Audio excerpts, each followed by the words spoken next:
Es una bendición en esta mañana dominical estar en Filadelfia para participar del culto a nuestro Dios y compartir con ustedes la palabra del Señor. Yo veo hermosa la asistencia a pesar de que estamos en tiempos de pandemia. Recuerden que ustedes son, hermanos, como el remanente de la iglesia, porque se recomienda a la gente permanecer en sus casas, ¿verdad? Y muchos hermanos y hermanas dicen, no, mejor me quedo en mi casa, ¿para qué voy a ir a hacer? Ya es tiempo de que Filadelfia hubiera cerrado los cultos. Pero entonces a quienes han vencido el temor y toman sus medidas de seguridad, eso sí, la mascarilla, el lavado de manos, la Iglesia Bautista Filadelfia es una iglesia que está al día y que es responsable, ¿verdad? Y entonces yo digo, pero este es el remanente, qué bueno, el remanente que viene a rendirle adoración a nuestro Señor, pero a la vez a fomentar la fraternidad, la comunidad cristiana, ¿verdad? Intercediendo por los enfermos, intercediendo por nuestra nación, por nuestro mundo, porque esta pandemia es mundial y la crisis que vivimos es mundial. No es una crisis de Nicaragua o de Venezuela, de Cuba, no, esto es todo el sistema global que ha llegado a colapsar y están buscando la manera pues, de que esto pueda continuar. Bien, bendito pues sean ustedes, hermanos. Ojalá que esta meditación que traigo en algo edifique la fe que ustedes han mostrado al venir al culto esta mañana. Que esta reflexión de la palabra del Señor pueda animarles. La he titulado de la siguiente manera. Yo la he titulado Paz y Esperanza, dones del amor de Dios. Porque si hay algo que la humanidad entera quiere en esta situación global que vivimos, es la paz. La gente quiere esperanza en que va a haber un mañana mejor, porque si no, sin esperanza el ser humano no vive, ¿verdad? Entonces, esta mañana al venir encontré al maestro Albuquerque, Amadeo Albuquerque, y le hice una pregunta de su campo, pues, que ustedes saben que los nicas donde vamos fachenteamos con nuestro Rubén Darío, ¿verdad? Fachenteamos por su libro azul, fachenteamos por sus cantos de vida y esperanza, pero sucede que uno de nuestros grandes poetas de este tiempo, aunque ya no está con nosotros, ya no está aquí, Carlos Martínez Rivas, en uno de sus poemas se pregunta, refiriéndose a los cantos de vida y esperanza, dice, ¿esperanza de qué? De nada. Se responde. Valdría la pena que Darío se hubiera hecho esa pregunta, ¿esperanza de qué? Pero bueno, muchas cosas se pueden decir, pero vamos a ver aquí de qué trata la esperanza tal como San Pablo la refiere en el pasaje leído. Fíjense que en los capítulos anteriores, los primeros 4 capítulos, el apóstol Pablo ha dicho que en el Evangelio se revela la justicia de Dios. Es en esa justicia de Dios en la que el hombre, el ser humano, encuentra la vida. Vida encontré. Sí, qué feliz San Pablo cuando descubrió, iluminado por el Espíritu Santo, la justificación por la fe. Tenemos vida. Hay vida en Jesús, porque ya podemos estar en paz con Dios por medio de nuestro Señor Jesucristo. Dios nos ha hecho justos por medio de la fe en Cristo.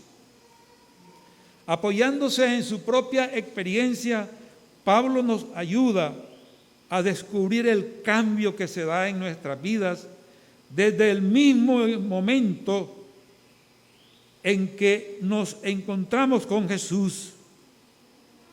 Y en ese encuentro superamos la ley de Moisés. Es decir, ya no tratamos a Dios como el que pide prácticas religiosas para después premiar o castigar, sino como Dios que nos ha amado personalmente, como padre a hijos, ¿verdad?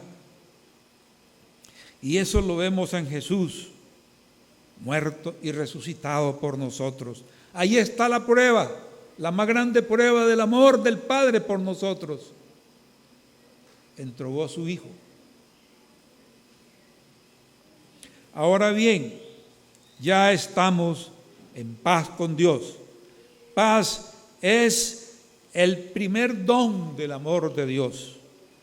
Tal vez antes nos sentíamos muy bien sin conciencia de pecado, o sin religión alguna, sin practicar ninguna,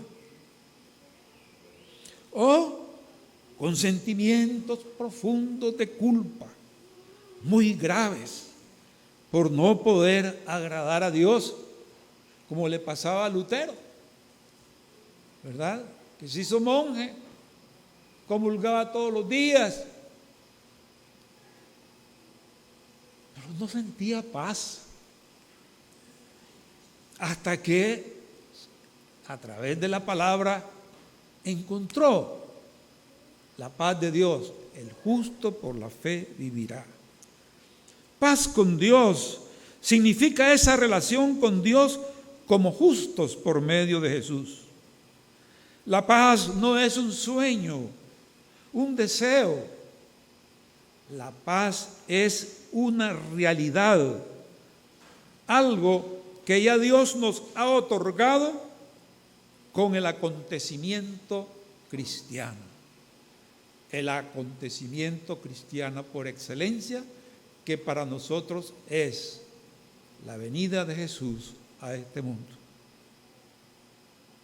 En consecuencia, la esperanza histórica de paz que el ser humano tiene es una esperanza real y no un sueño imposible.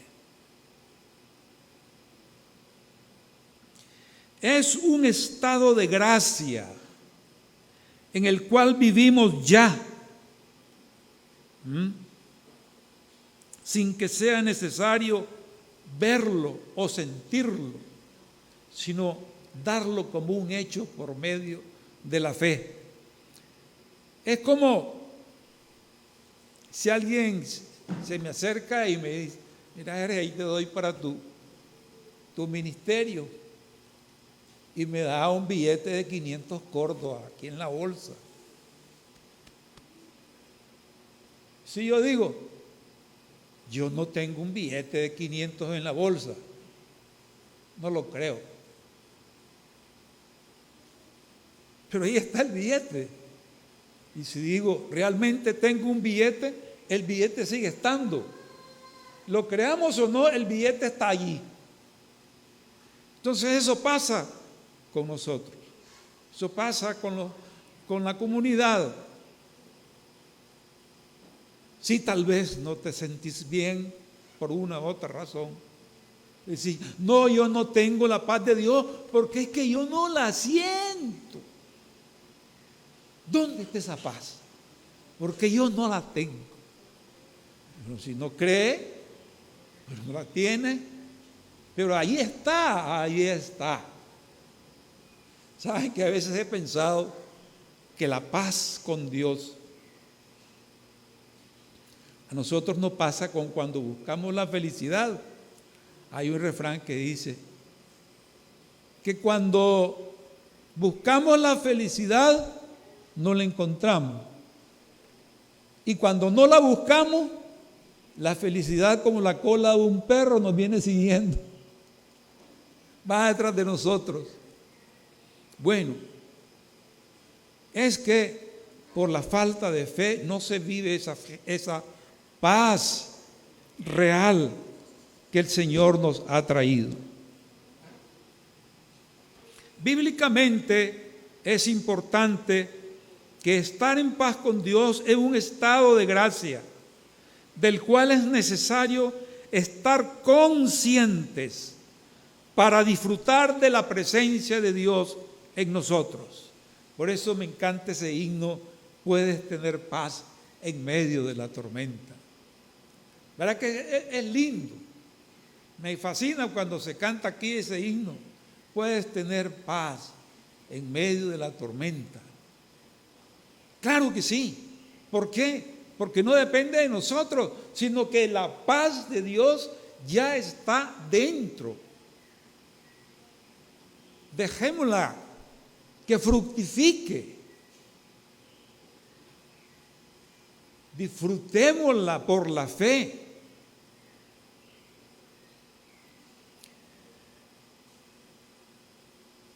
Fue adquirida por la fe y ya no tiene que ser puesta en duda.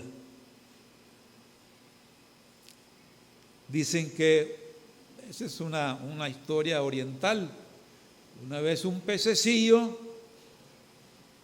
pececito andaba en el mar nadando y se iba preguntando, ¿dónde está el océano? ¿Dónde está el océano? Y él iba nadando.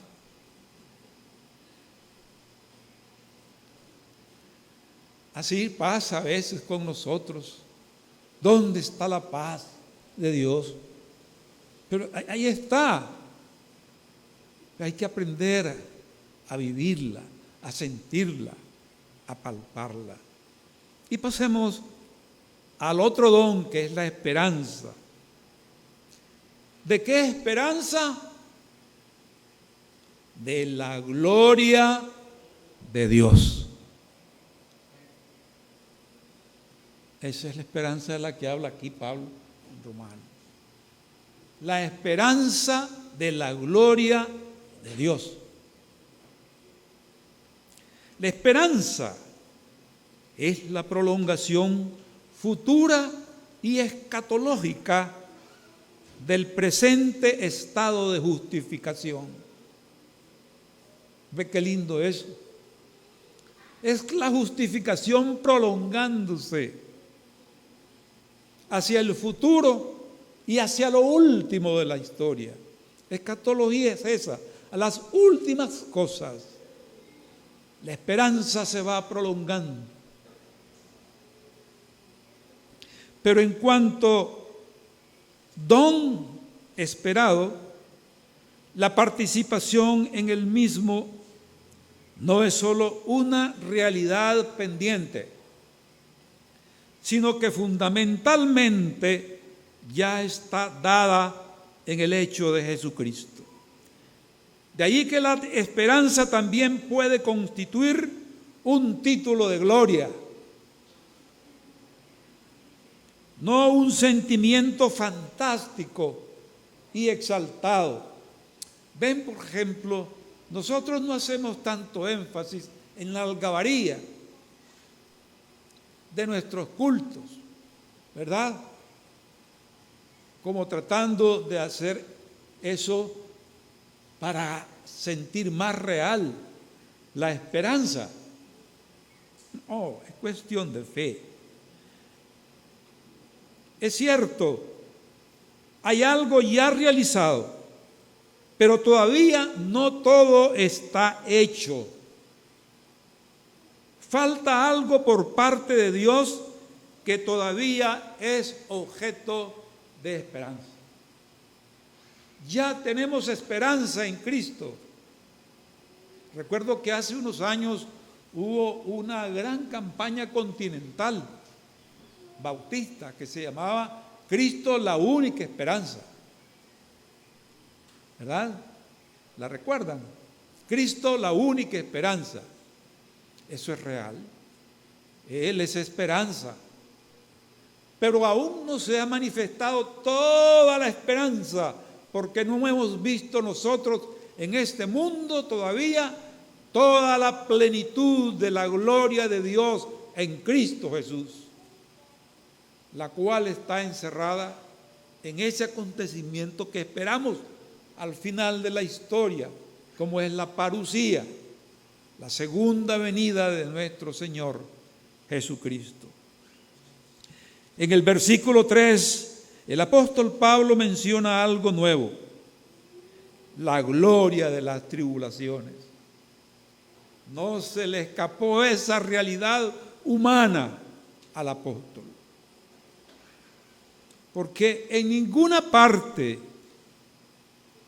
de la Biblia se nos dice que al alcanzar la fe y la esperanza como dones del amor de Dios, vamos a llevar una vida exenta de sufrimiento. No es cierto. Nadie en esta vida, nadie en lo absoluto está exento de eso. San Pablo, que vivía rebosante de gozo en Cristo, pero tuvo sus momentos en que San Pablo lloraba. Y nuestro mismo Señor Jesús. Y Jesús lloró cuando estaba acercándose a la tumba de Lázaro al ver a los judíos llorando. Jesús lloró. Pablo lloraba. Es parte de la vida. La tristeza es parte. Es más, hay algunos filósofos que dicen, hombre, tiene que existir la tristeza para que le tomemos sabor al gozo. Porque ¿qué pasa? El cuerpo humano y la mente humana está condicionada, ¿verdad?, para acostumbrarse a los sufrimientos o al dolor. ¿Sí? Tenemos esa capacidad de irnos acostumbrando. El ser humano, si la vida fuera solo tristeza, se acostumbraría a la tristeza y ya no la sentiría. Tiene que existir tristeza para que haya gozo, para que le sintamos sabor al gozo. Es como necesitamos sentir hambre para comer y alimentar el cuerpo. Es necesario sentir sed para beber agua, porque sin agua el cuerpo no funciona. No sé si está claro lo que estoy diciendo. ¿Sí? ¿Puedo seguir? Bien. Entonces, Pablo nos dice, es propio del cristiano gloriarse en la esperanza de la gloria de Dios, lo mismo que gloriarse de los sufrimientos, lo que él llama aquí tribulaciones, de todo eso que la vida trae consigo, pero que ahora afirmamos que es don de Dios. Fíjense qué diferencia. De cara a los padecimientos que el cristiano tiene que soportar, el cristiano no tiene el camino más fácil que el no cristiano. De hecho, nosotros vemos cristianos que qué clase de pruebas la que le ha sobrevenido. Usted es Crechiche, allá en Miami, una familia de Mazatepe, se fue a vivir allá. El esposo era de aquí de Masaya. La esposa era de Mazatepe, se bachilleró conmigo, doña La Esperanza Tapia. Tenía 2 hijos, a los 2. Bueno, entonces, los 4 con COVID. Y se muere el papá, se muere la mamá, se muere el hijo, solo quedó con vida la hija.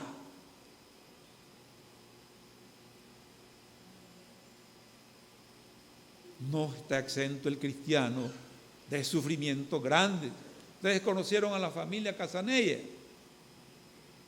una familia marcada por el dolor. Habían tenido 2 hijos y los 2 se le murieron. Uno a los 11 años y el otro a los 24, por enfermedades que no se sabía en ese tiempo qué eran. Están graves los hijos de los Casanella, eran las voces que se pasaban en las iglesias de Cuba. Están graves los hijos de Casanella. Todas las iglesias en jornada de oración por los hijos de los Casanella, pero murieron.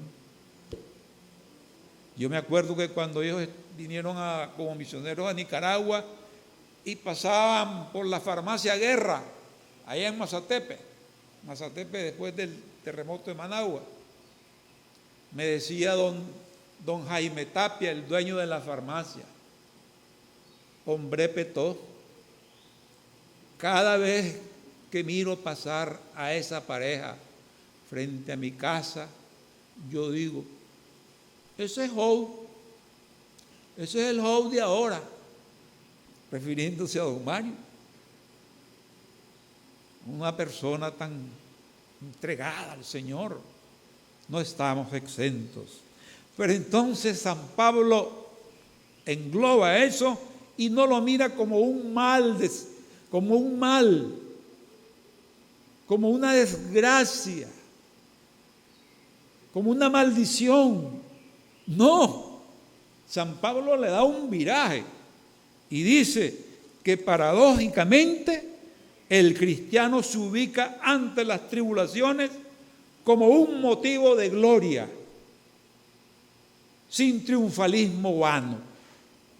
Vean qué cosa, esto sí es tremendo. Es un gran aporte que hizo el apóstol San Pablo, sabiendo que las tribulaciones producen paciencia. Hoy se dice que la paciencia es la ciencia de la paz. ¿Qué les parece? Aquí está Tomasito, que es experto en eso.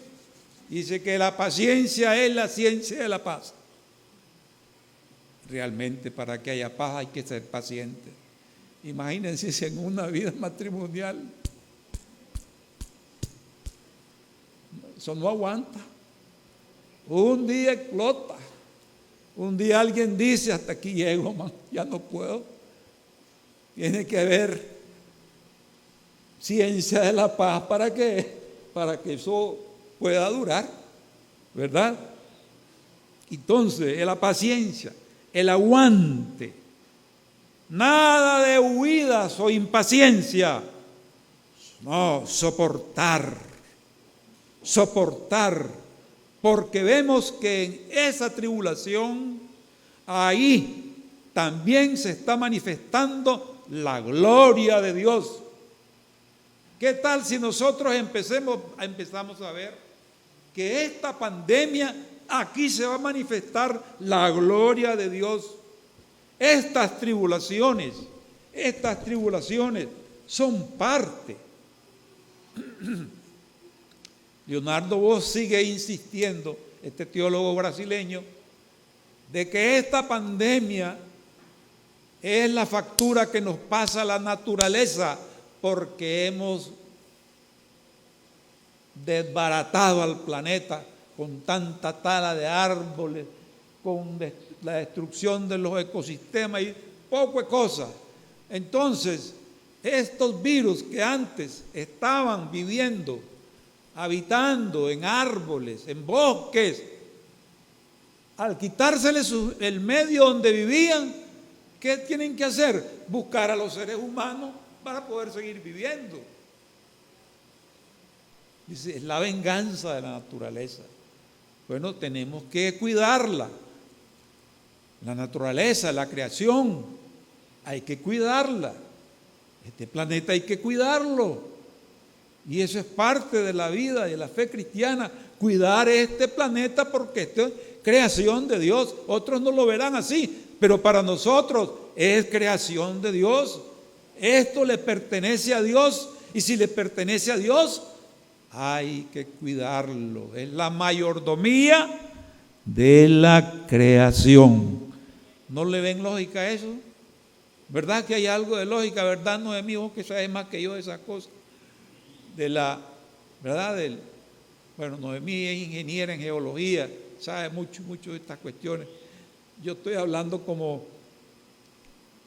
lo que leo, pues. Lo que leo. Y así, dice Leonardo Boff, el mejor teólogo de este tiempo.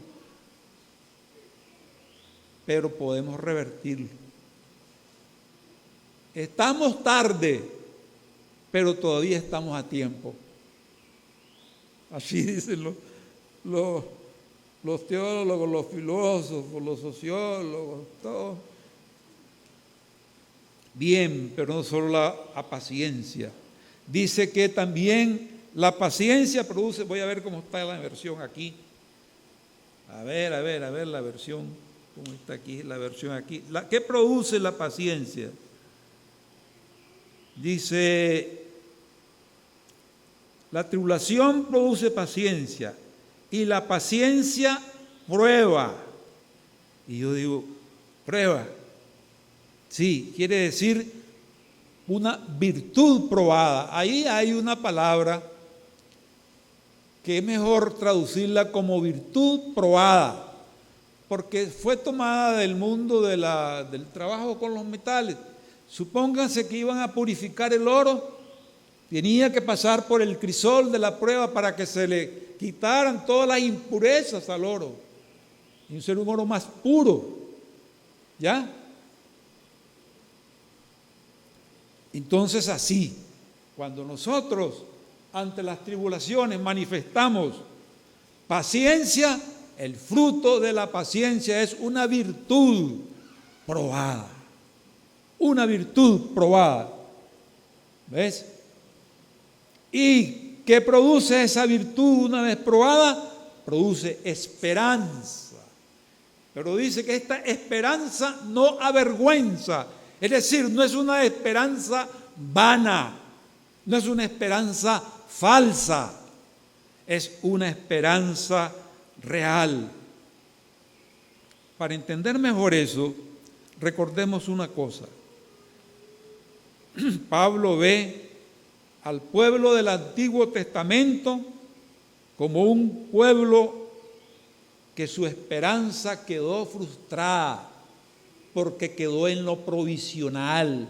Se quedaron en los sacrificios, en los rituales del templo, en la fiesta que establecía el Antiguo Testamento.